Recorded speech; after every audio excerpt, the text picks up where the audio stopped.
आज तक आपने सुना होगा कि इब्लीस हमेशा इंसान को इबादत से गुमराह करने की कोशिश करता है, मगर आज की यह कहानी इतनी अजीब है कि इसे सुनकर आप हैरत में पड़ जाएंगे। एक शख्स अंधेरी रात में नमाज अदा करने के लिए अपने घर से निकला।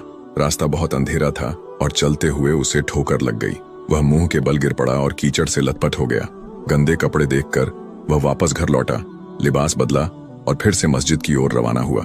अभी कुछ ही कदम चला था कि उसे दोबारा ठोकर लगी और वह फिर गिर पड़ा, मगर उसकी हिम्मत कम न हुई। वह फिर घर लौटा, कपड़े बदले और एक बार फिर मस्जिद की ओर बढ़ा। इस बार जब वह घर से बाहर निकला तो दरवाजे पर एक अजनबी खड़ा था, जिसके हाथ में एक चमकता हुआ चिराग था। अजनबी चुपचाप उसके आगे आगे मस्जिद की तरफ चल पड़ा।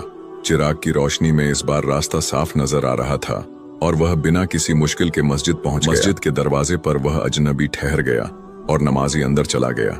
नमाज अदा करने के बाद जब वह बाहर निकला तो देखा कि वह अजनबी अभी भी खड़ा था, मानो उसे घर छोड़ने आया हो। नमाजी को अजनबी पर शक हुआ और उसने उससे पूछा, आप कौन हैं? अजनबी ने जवाब दिया, मैं इब्लीस हूँ। यह सुनकर नमाजी हैरान रह गया और बोला, शैतान मुझे मस्जिद तक कैसे छोड़ने आया? तेरा काम तो लोगों को गुमराह करना है।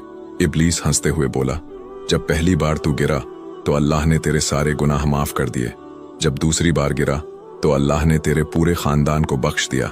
मुझे डर था कि अगर तू तीसरी बार गिरा तो अल्लाह पूरे गांव को बख्श देगा, इसलिए मैं चिराग लेकर आया ताकि तू बिना गिरे मस्जिद पहुंच जाए। यह सुनकर नमाजी की आंखों में आंसू आ गए। उसने सजदे में गिरकर अल्लाह का शुक्र अदा किया कि उसकी मेहनत और नियत को अल्लाह ने कबूल कर लिया।